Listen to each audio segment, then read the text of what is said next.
Baik, sebelumnya Assalamualaikum warahmatullahi wabarakatuh.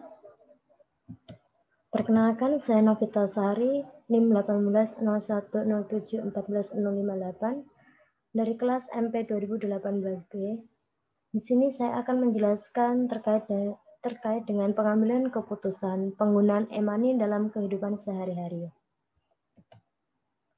Subtopik yang saya angkat di sini yang pertama adalah latar belakang permasalahan dari e-money, kemudian ada analisis SWOT, kesimpulan, dan juga ada cara pengambilan keputusan yang saya lakukan. Next, untuk yang pertama yaitu latar belakang permasalahan. Sebelumnya perlu diketahui bahwa e-money sendiri adalah bentuk dari uang digital yang digunakan sebagai pengganti pembayaran cash atau pembayaran tunai. E-money ini dapat digunakan untuk berbagai macam jenis pembayaran seperti halnya tiket transportasi umum, tarif jalan tol, dan juga dapat digunakan untuk berbelanja di toko yang bekerja sama dengan penerbit e-money. Seiring berkembangnya EdTech di Indonesia, banyak sekali gebrakan-gebrakan baru yang dibuat untuk mengikuti perubahan dunia. Hal ini tentunya bertujuan agar tidak tertinggal dengan era yang tengah berlangsung, meskipun belum semua dapat dilakukan dengan maksimal, terutama dalam hal pembayaran barang dan jasa, baik yang dilakukan di dalam negeri maupun di luar negeri. Kecanggihan teknologi memberikan kemudahan akses sehingga dapat dinikmati oleh seluruh masyarakat dan juga oleh semua kalangan. Untuk selanjutnya yaitu terkait dengan analisis SWOT. Perlu diketahui bahwa SWOT sendiri ini sebenarnya merupakan faktor yang mempengaruhi dari penggunaan e-money baik secara internal maupun eksternal, di mana SWOT sendiri itu ada strength atau kekuatan, yaitu segala sesuatu yang membantu atau mendukung dalam pencapaian tujuan secara internal. Kemudian ada weakness atau kelemahan, segala sesuatu yang menghambat dalam pencapaian tujuan secara internal. Kemudian ada opportunities atau peluang, yaitu segala sesuatu yang membantu atau mendukung dalam pencapaian tujuan secara eksternal. Dan yang terakhir ada threats atau ancaman, yaitu segala sesuatu yang menghambat dalam pencapaian tujuan secara eksternal. Untuk selanjutnya adalah analisis secara rinci dari penggunaan e-money ini di kehidupan sehari-hari, mulai dari strengths atau kekuatannya. Yang pertama yaitu dapat digunakan untuk transaksi sehari-hari yang nilai nominalnya lebih kecil.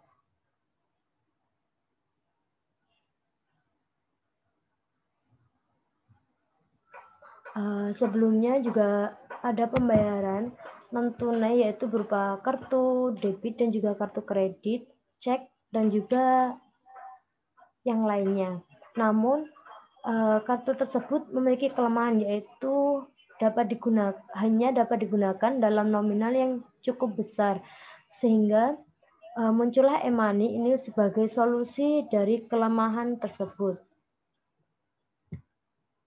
Kemudian ada efisien. Dengan menggunakan e-money akan lebih efisien karena tidak perlu membawa uang receh. Pembayaran juga lebih praktis dan cepat karena tidak lagi memerlukan uang kembalian.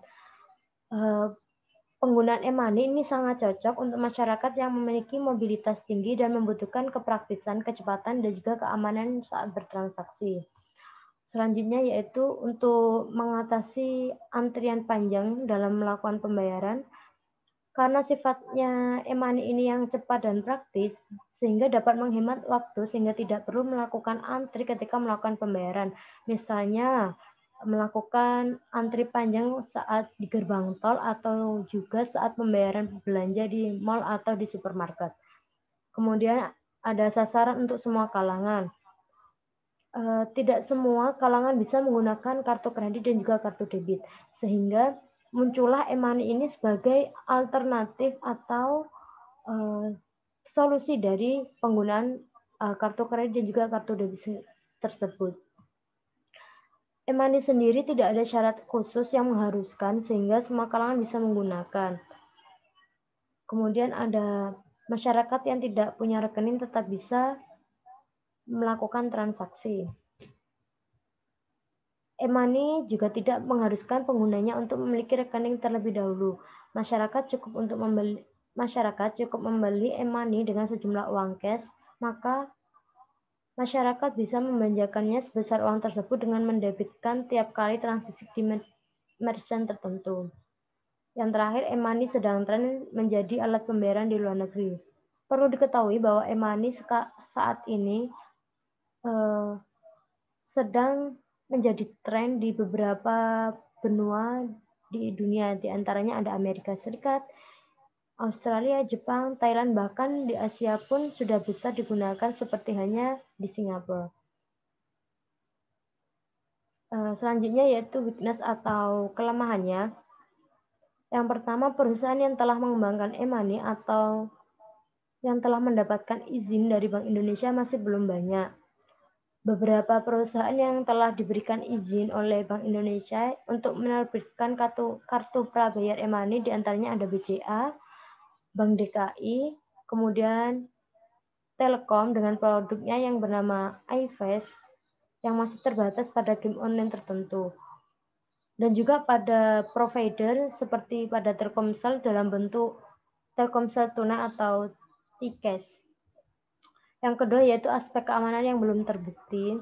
Segala transaksi keuangan yang bersifat elektronik belum terjamin keamanannya. Segala kemungkinan ketidakamanan bisa saja terjadi. Misalnya, jika terjadi kesalahan pada sistemnya atau kesalahan dari merchant atau toko dalam memproses transaksi yang mengakibatkan kerugian pada penggunanya. Yang terakhir adalah masyarakat belum aware pada e-money. Karena belum banyaknya perusahaan yang mengembangkan e-money, masyarakat juga belum begitu sadar bahwa sudah ada e-money di dalam kehidupan kita sehari-hari. Istilah e-money sendiri masih terdengar asing di negara kita. Hanya masyarakat tertentu saja yang mengenal dan menggunakan e-money. Kemudian ada opportunities atau peluang. Jumlah penduduk di Indonesia yang besar merupakan pasar yang potensial. Perlu diketahui juga bahwa Indonesia merupakan negara dengan jumlah penduduk yang sangat besar, sehingga memberikan peluang bagi perusahaan yang ingin mengembangkan e-money di negara kita. Dengan semakin banyaknya jumlah penduduk, maka sasaran penggunaan e-money sendiri juga akan semakin besar, sehingga kemungkinan pengembangan e-money di Indonesia cukup terbuka lebar.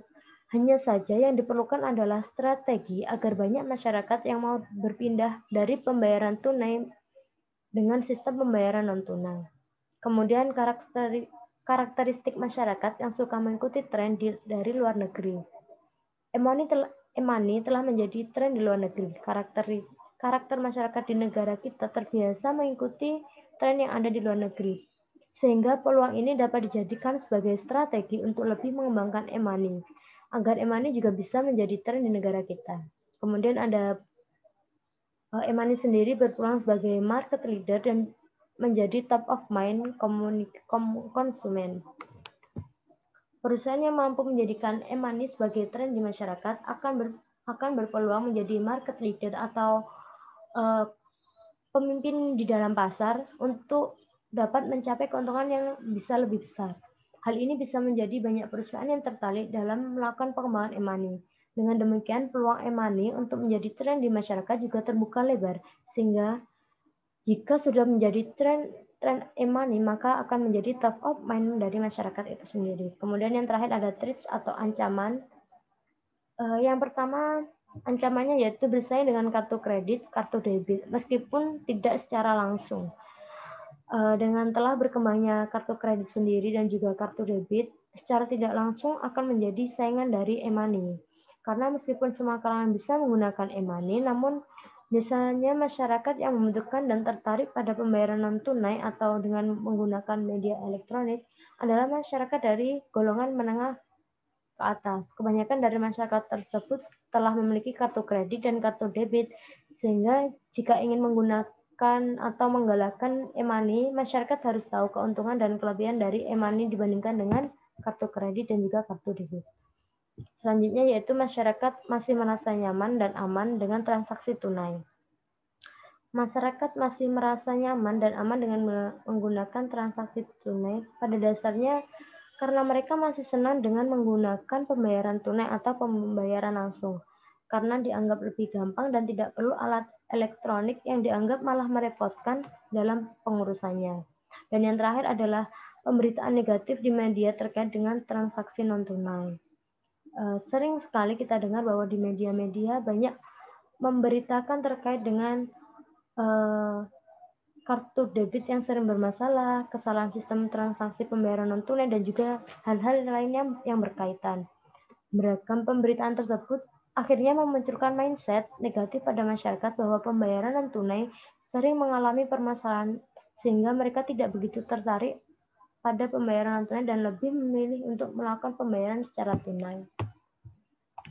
Untuk selanjutnya yaitu kesimpulan dari analisis SWOT tadi, yaitu yang pertama, perkembangan iptek yang sudah maju menuntut masyarakat untuk mengikuti perubahan. Kemudian keuntungan dan manfaat yang diberikan dengan adanya e-money sangat membantu dalam kehidupan sehari-hari. Belum dapat dipastikan keamanannya dan beberapa faktor yang masih belum ada solusi karena keterbatasan sumber daya manusia dan juga teknologi. Yang terakhir yaitu pengambilan keputusan, yaitu langkah yang saya ambil sebagai pengguna e-money, yaitu yang pertama dengan melihat berbagai analisis yang dilakukan melalui teknik SWOT tersebut, penggunaan e-money dalam kehidupan sehari-hari dapat dilakukan dengan tetap memperhatikan beberapa hal, di antaranya yaitu prinsip kehati-hatian. Kemudian karena kita sedang dalam perkembangan iptek, maka perlu adanya perubahan. Namun perubahan itu tidak harus secara spontan dilakukan, melainkan dapat dilakukan dengan bertahap agar mudah dalam melakukan penyesuaian. Keuntungan yang diberikan pun juga sangat membantu dalam kehidupan sehari-hari, terutama di zaman yang sudah mulai canggih dalam penggunaan iptek ini. Baik, itu saja yang dapat saya sampaikan. Terima kasih atas perhatiannya. Kurang lebihnya saya mohon maaf. Wassalamualaikum warahmatullahi wabarakatuh.